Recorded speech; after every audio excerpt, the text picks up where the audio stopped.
আসন্ন জাতীয় নির্বাচন সামনে রেখে অন্তর্বর্তী সরকারের উপদেষ্টা পরিষদে ছাঁটাইয়ের দাবি এখন আলোচনার কেন্দ্রে। বিএনপি, জামায়াতে ইসলামী ও জাতীয় নাগরিক পার্টি একযোগে কয়েকজন উপদেষ্টার পদত্যাগ দাবি তোলায় অস্থিরতা বেড়েছে সরকারে। সূত্র জানায় অন্তত ৪ জন প্রবীণ উপদেষ্টা সরে যাওয়ার প্রস্তুতি নিচ্ছেন। এর মধ্যে বিদ্যুৎ ও জ্বালানি উপদেষ্টা ফজল কবির খান সামাজিক মাধ্যমে জানান তিনি নিরপেক্ষভাবে দায়িত্ব পালন করছেন, তবু নাম আসায় ক্ষুব্ধ।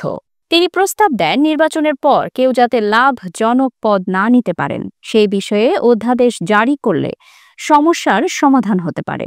সরকারের ভেতরের সূত্র বলছে অধ্যাপক মোহাম্মদ ইউনূসের নেতৃত্বে নির্বাচন আয়োজনেই এগোচ্ছে সরকার। তবে ৩ দলের পরস্পর বিরোধী দাবি ও উপদেষ্টাদের নিয়ে বিতর্ক ফেব্রুয়ারির নির্বাচনকে অনিশ্চিত করে তুলতে পারে। বিশ্লেষকদের মতে এই মুহূর্তে উপদেষ্টাদের সরিয়ে দেওয়ার দাবি নির্বাচনের গতি ব্যাহত করতে পারে। দলগুলো বলছে নিরপেক্ষতা নিশ্চিত করতেই এই দাবি।